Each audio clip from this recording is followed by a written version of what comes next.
తాకట్లో ఉన్న బంగారాన్ని విడిపించి ఆ రోజున మార్కెట్ ధర కట్టి మిగిలిన డబ్బును మీకు అందిస్తుంది Kommuri gold.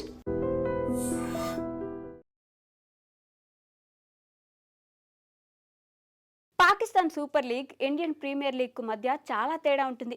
IPL craze, brand దెబ్బకు పిఎస్ఎల్ కొట్టుకుపోవాల్సిందే. ప్లేయర్లకు ఇచ్చే శాలరీలో కూడా భారీ వ్యత్యాసం ఉంటుంది. పాక్ లీగ్లో ఇచ్చే అత్యధిక శాలరీ ఐపీఎల్లో బేస్ ప్రైస్ కావడం విశేషం. స్టార్ ప్లేయర్కు ఇచ్చే అత్యధిక శాలరీ 4 కోట్లు మాత్రమే. ఐపీఎల్లో ప్లేయర్లకు ఇచ్చే శాలరీ ఐపీఎల్తో పోల్చుకుంటే చాలా తక్కువగా ఉంటుంది. సాధారణంగా ఐపీఎల్లో అన్సోల్డ్గా మిగిలిపోయిన క్రికెటర్లు పాకిస్తాన్ సూపర్ లీగ్ ఆడుకుంటారు. అలాంటి పాక్ సూపర్ లీగ్ ఆడుకునే ఆటగాళ్లకు ఐపీఎల్ నుంచి ఆఫర్ వస్తే ఎవరైనా వదులుకుంటారా?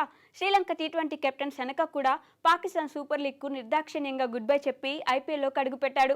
Rajasthan Royals allrounder Sam Curran గాయం కారణంగా ఐపీఎల్ 2026 నుంచి తప్పుకున్నాడు. దీంతో ఈ ఇంగ్లాండ్ ఆల్రౌండర్ స్థానాన్ని భర్తీ చేయడానికి శ్రీలంక టీ20 కెప్టెన్ దసన్ సెనకాను రాజస్థాన్ ఫ్రాంచైజీ తీసుకుంది.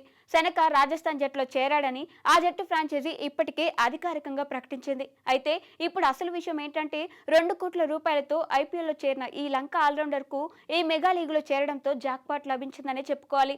పాకిస్తాన్ సూపర్ లీగ్ లో లాహోర్ జట్టుకు ఆడుతున్న సెనకకు కేవలం ఒక సీజన్ లో 25 లక్షల రూపాయలు మాత్రమే శాలరీ ఇస్తున్నారు. అదే ఇండియన్ ప్రీమియర్ లీగ్ లో అవకాశం రావడంతో ఏకంగా 2 కోట్లు అందుకోనున్నాడు.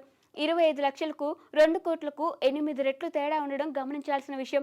ఐపీఎల్లో ఆడే అవకాశం దక్కడంతో సెనకతో పాటు ఇప్పటికే కొంతమంది ప్లేయర్స్ పాకిస్తాన్ సూపర్ లీగ్ను లెక్క చేయకుండా ఐపీఎల్ ఆడడానికి వచ్చారు. ఐపీఎల్లో ఆడితే డబ్బుతో పాటు గుర్తింపు దక్కించుకోవచ్చు. వరల్డ్ క్రికెట్లోనే టాప్లో ఉన్న ఈ రిచెస్ట్ లీగ్లో అద్భుతంగా రాణించి జాతీయ జట్లో అవకాశం దక్కించుకున్న ప్లేయర్స్ చాలామంది ఉన్నారు.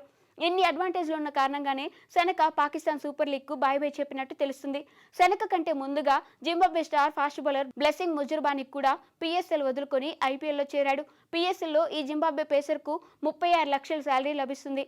అదే ఐపీఎల్లోకి వచ్చేసరికి కోల్కతా నైట్ రైడర్స్ జట్టులో చేరిన ముజుర్బానీ 75 లక్షలు అందుకున్నాడు. అంటే పాకిస్తాన్ కంటే 2 రెట్లు ఎక్కువ. వీరిద్దరితో పాటు South Africa allrounder Corbin Bosch, Australia విధ్వంసకర batter Mitchell Owen, Sri Lanka wicket keeper Kusal Mendis, New Zealand fast bowler Kyle Jamieson ఈ గత సీజన్లోనే పాక్ లీగ్ వదిలి ఐపీఎల్కు వచ్చారు. ఈ 4 క్రికెటర్లు కూడా పిఎస్ఎల్ కంటే ఐపీఎల్లో దాదాపు 4 రెట్లు ఎక్కువ డబ్బు లభిస్తుంది.